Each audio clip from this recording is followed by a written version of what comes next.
Hi hello ಎಲ್ಲರಿಗೂ hidden glow YouTube ಚಾನಲ್ಗೆ ಸ್ವಾಗತ. ನಾನು ನಿಮ್ಮ ಸ್ಮಿತಾ. ಇವತ್ತು ನಾನು ಸ್ಪೆಷಲ್ ಆಗಿರೋ ಕರ್ಬೂಜ ಜ್ಯೂಸ್ನ ಹೇಗೆ ಮಾಡೋದು ಅಂತ ಹೇಳಿ ತಿಳಿಸ್ಕೊಡ್ತಾ ಇದ್ದೀನಿ.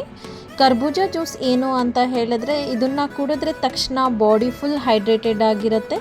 ಡಿಹೈಡ್ರೇಷನ್ ಆಗೋ ಈ ಬಿಸಿಲಲ್ಲಿ ಅದು ಡಿಹೈಡ್ರೇಷನ್ ಅಂದರೆ ಏನು ಅಂತಲೇ ಗೊತ್ತಾಗಲ್ಲ, ಅಷ್ಟು ಚೆನ್ನಾಗಿರುತ್ತೆ ಈ ಕರ್ಬೂಜ ಜ್ಯೂಸ್.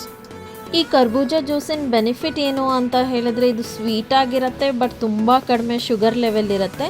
ಸೊ ಇವನ್ ಡಯಾಬಿಟಿಸ್ ಇರೋರು ಕೂಡ ಹ್ಯಾಪಿಯಾಗಿ ಕುಡಿಬೋದು. ಇದನ್ನು ಡ್ರಿಂಕ್ ಮಾತ್ರ ಅಲ್ಲ, ಡೈಜೆಷನ್ ಸಿಸ್ಟಮ್ ಕೂಡ ತುಂಬ ಚೆನ್ನಾಗಿರುತ್ತೆ. ಇದರಲ್ಲಿ ಫೈಬರ್ ಜಾಸ್ತಿ ಇರುತ್ತೆ ಆ್ಯಂಡ್ ತುಂಬ ಸಖತ್ ಟೇಸ್ಟಾಗಿ ಕೂಡ ಇರುತ್ತೆ. ಆ್ಯಂಡ್ ಎಸ್ಪೆಷಲಿ ಹೆಣ್ಮಕ್ಳಿಗೆ ಇದರಲ್ಲಿ ವಿಟಮಿನ್ ಎ ಮತ್ತು ವಿಟಮಿನ್ ಸಿ ಇರೋದ್ರಿಂದ ಸ್ಕಿನ್ ನ್ಯಾಚುರಲಿ ಗ್ಲೋ ಆಗುತ್ತೆ. ಸೊ ಇದನ್ನು ಯಾರೂ ಮಿಸ್ ಮಾಡ್ಕೊಳ್ಬೇಡಿ.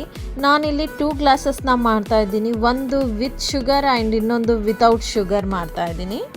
ನಾನೀಗ ಶುಗರ್ನ ಕ್ವಿಟ್ ಮಾಡಿರೋದ್ರಿಂದ ನಾನು ವಿತೌಟ್ ಶುಗರೇ ಜ್ಯೂಸನ್ನ ಕುಡಿತಾ ಇದ್ದೀನಿ.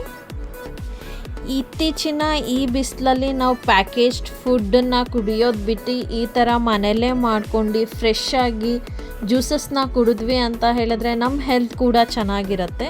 ಹಾಗೆ ಇನ್ನಷ್ಟು ಇಂಟ್ರೆಸ್ಟಿಂಗ್, ಫನ್ನಿ ಹಾಗೂ ಯೂಸ್ಫುಲ್ ವಿಡಿಯೋ ಬೇಕು ಅಂದರೆ ನಮ್ಮ ಚಾನಲ್ ಹಿಡನ್ ಗ್ಲೋಗೆ ಸಬ್ಸ್ಕ್ರೈಬ್ ಮಾಡಿ, ಲೈಕ್ ಹಾಕಿ, ಹಾಗೆ ನಿಮ್ಮ ಥಾಟ್ಸ್ನ ಕಮೆಂಟಲ್ಲಿ ಹೇಳಿ. ಬಾಯ್ ಬಾಯ್.